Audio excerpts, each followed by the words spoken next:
For all the success and spin put on the Apollo moon missions in the late 1960s, NASA has never fully answered the question, why have they never returned to the moon?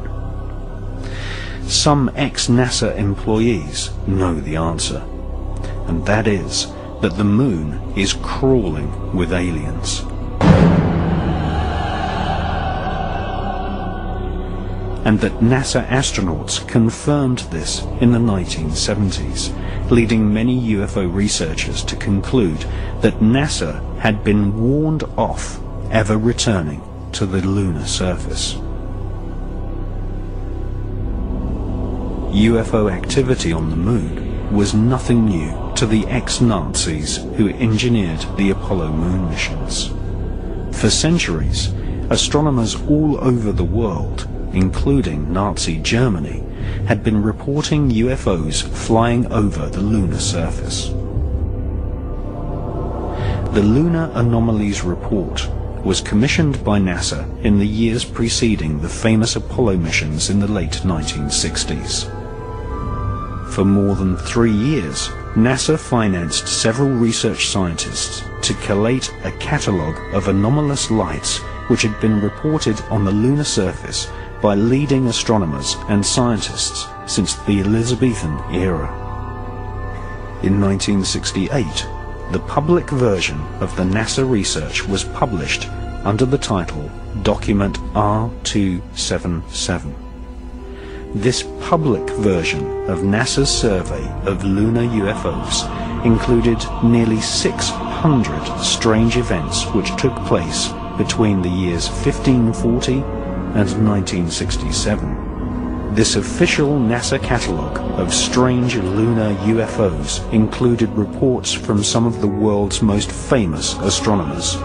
For example, NASA included a report from the brilliant French astronomer Gian Cassini, who reported seeing a white cloud hovering over the lunar surface in 1671.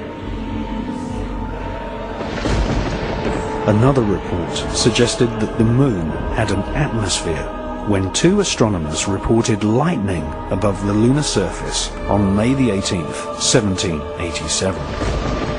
Just 1 month before, in the same year, 1787, the man who discovered Uranus, one of the pioneers of modern astronomy, Sir Frederick William Herschel, claimed to have observed several bright lights traversing across the lunar surface. Small luminous orbs of light, commonly referred to as luminosities, have been reported on more than 200 occasions. In February 1877, a streak of white light was observed for more than 1 hour. On April the 23rd, 1915, a beam of light was seen inside the Clavius crater. One of the UFO hotspots on the lunar surface is the Plato crater, where literally dozens of luminous orbs of light have been reported by astronomers. In addition to luminous UFOs on the lunar surface, NASA recorded the existence of mysterious shadows. In 1882, near the Aristotle area of the lunar surface, several dark shadows were seen. On September the 13th, 1959, astronomers were unable to photograph the Lythro area of the lunar surface due to a large dark mass obscuring the terrain. And on September the 11th, 1967, Canadian astronomers reported a black cloud with violet edges floating across the Sea of Tranquility, the exact area chosen by NASA for the first Apollo moon landing in 1969.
Previous to the publication of the anomalous lunar report, in 1965, NASA launched Operation Moonblink, a project involving top observatories all over planet Earth. NASA's goal was to collect data on the large number of luminosities seen flying over the lunar surface. Operation Moonblink also investigated various large structures which had been photographed by unmanned NASA satellites.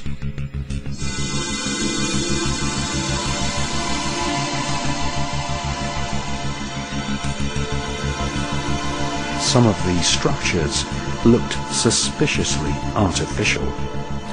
In 1953, the science editor of the New York Herald Tribune had reported seeing a 12-mile-long structure, possibly a bridge, on the edge of the Mare Crisium crater.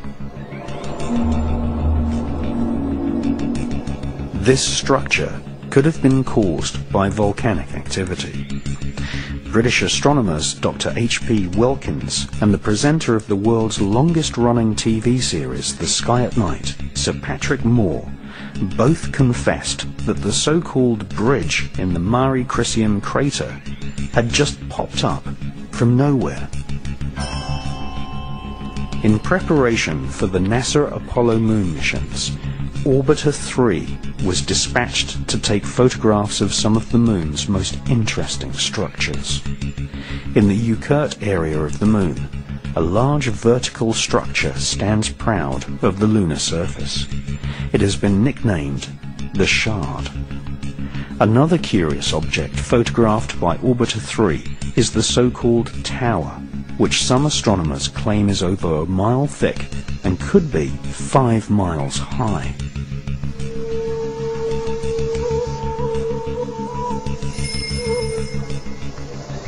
After looking carefully through hundreds of NASA photos returned to Earth by Orbiter 3 and its predecessor, Orbiter 2, American author George Leonard published a book called Somebody Else is on the Moon. George Leonard presented many photos in his book, some showing very long tracks in the lunar dust. Tracks which he said had been made by aliens.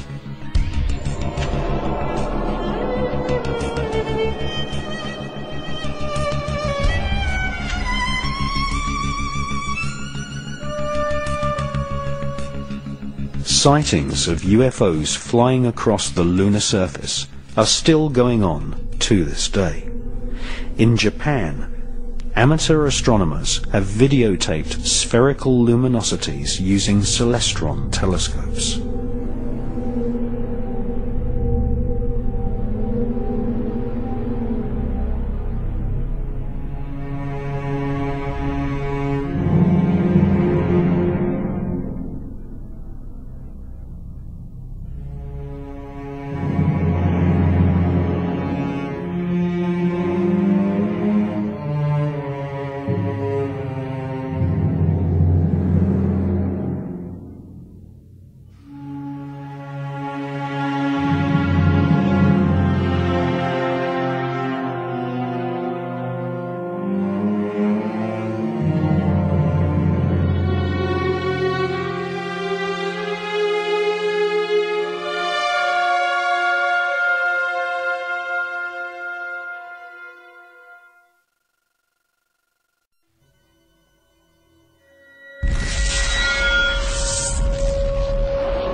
NASA's investment in studying UFOs on the Moon was money well spent. Two ex-NASA mission specialists exposed in the 1970s that NASA astronauts had informed Mission Control that they had seen alien spaceships on the lunar surface. In 1976, an ex-NASA employee, Otto Binder, accused NASA of censoring transmissions from the Apollo astronauts by switching to secret radio frequencies and using code names for UFOs. Otto Binder claimed that he had heard an Apollo astronaut tell Mission Control that there were huge alien spaceships parked on the lunar surface, right in the middle of the Sea of Tranquility, which had been chosen as the landing site for Apollo 11.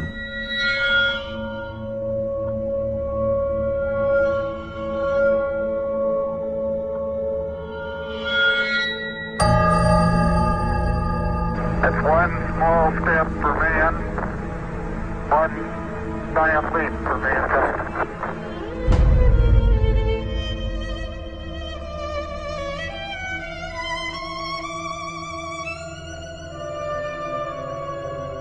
Few people took Otto Binder's account seriously, until another ex-NASA employee, a Moroccan named Maurice Chatelain, published a book in 1978 in which he claimed that two UFOs hovered above the Sea of Tranquility just before the historic moonwalk of Neil Armstrong. Maurice Chatelain was a NASA insider. He invented many of the radio and radar communication systems for the Apollo missions. He had 11 patents awarded for his inventions and had a high-level NASA security clearance, able to talk freely with senior NASA officials. In his book, he quoted radio transmissions between Apollo astronauts and Mission Control. According to Maurice Chatelain, the astronauts informed NASA that there were alien spacecraft lined up on the far side of a nearby crater, observing the historic moonwalk of Neil Armstrong. During his time working on the Apollo space program, Chatelain learnt that aliens not only exist, but that they have had a major role in shaping, and in some cases destroying, civilization. The title of Maurice Chatelain's book proves he was in no doubt that aliens had invaded planet Earth in the past.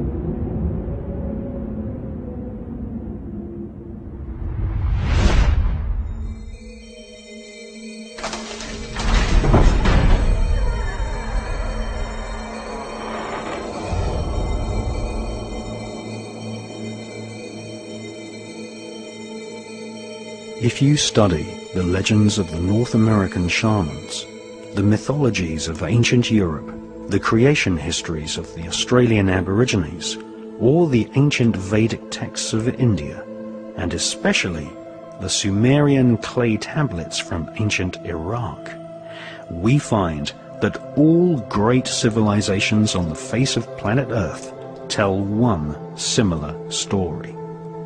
That is, in the distant past, people from the stars visited planet Earth and displayed fantastic technology. Sometimes they genetically engineered humans. Sometimes they directly interbred with humans. These so-called sky gods always visited in spectacular flying vehicles.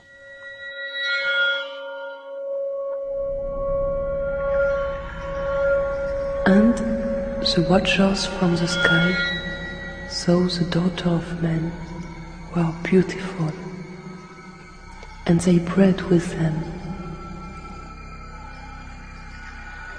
And the children were giants, who become rulers, not of human flesh.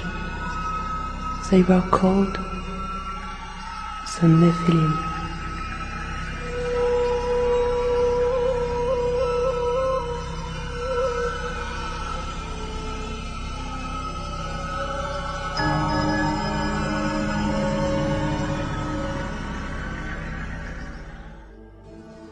The most ancient written texts on planet Earth date from the Indus Valley and make up a corpus of works called the Vedas.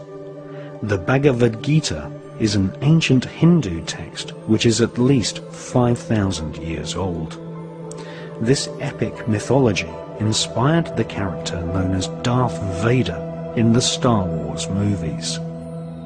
The Bhagavad Gita described many gods of the stars flying down to planet Earth in alien spacecraft called Vimanas.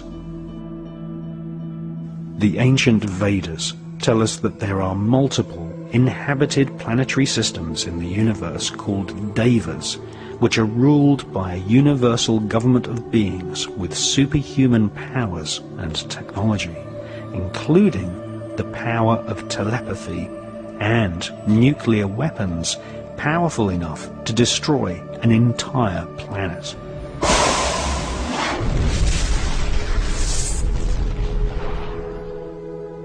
The Hindu legends tell us that the Vimanas were like flying saucers, which had stealth technology, able to make themselves invisible, and were able to detect enemy craft at great distances using a form of psychometric radar.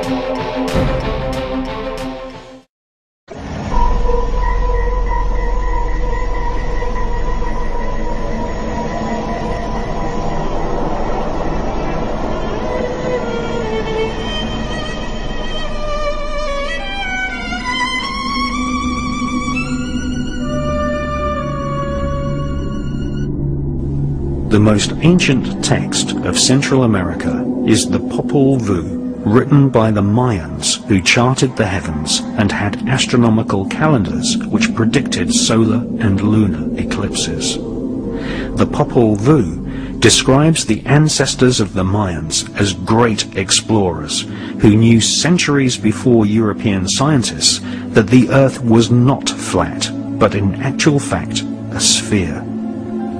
The Popol Vuh mentions a great god-king called Quetzalcoatl, who is depicted as a flying serpent.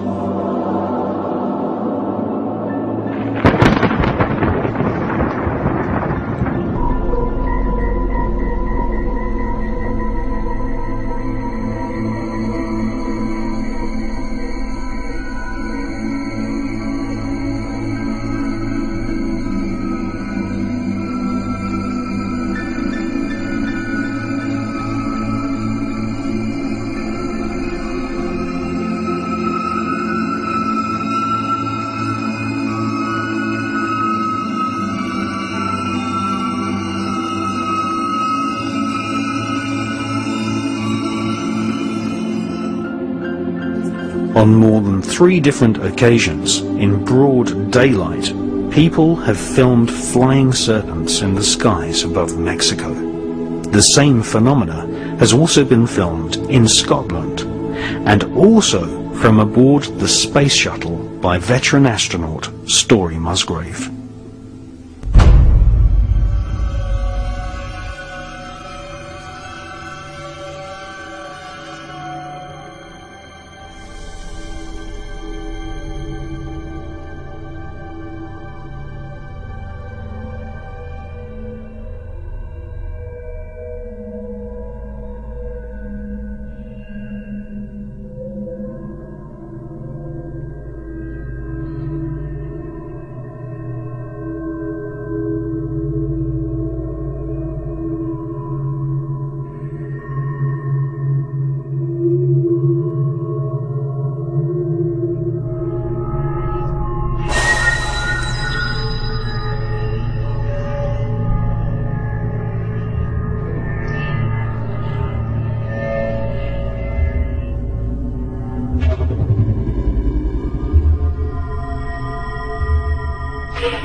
These flying serpents have often been seen surrounded by spherical UFOs, which are often metallic in appearance.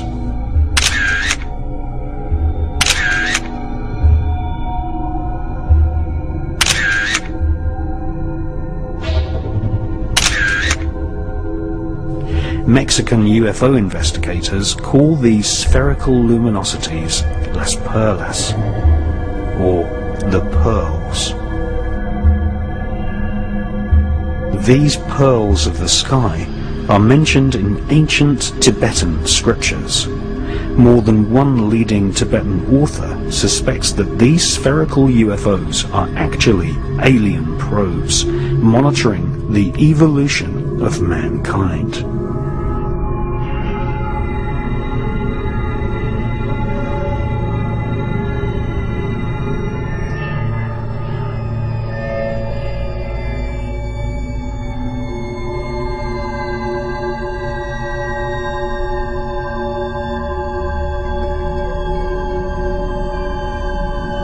These small spherical UFOs, which are the most common type of UFO filmed in the skies worldwide, are described in the ancient Buddhist text known as the Kantyua. The Kantyua describes the exact same spherical UFO phenomena which has been filmed in the skies above London, in Scotland, the south of France, and also many times in Mexico.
According to self-styled Tibetan mystic and British author Cyril Hoskin, Tibetan Lama Minya Donga told disciples that a group of Tibetan lamas had established communication with space gods who said that they were watching Earth in the same way as humans watch animals in a zoo.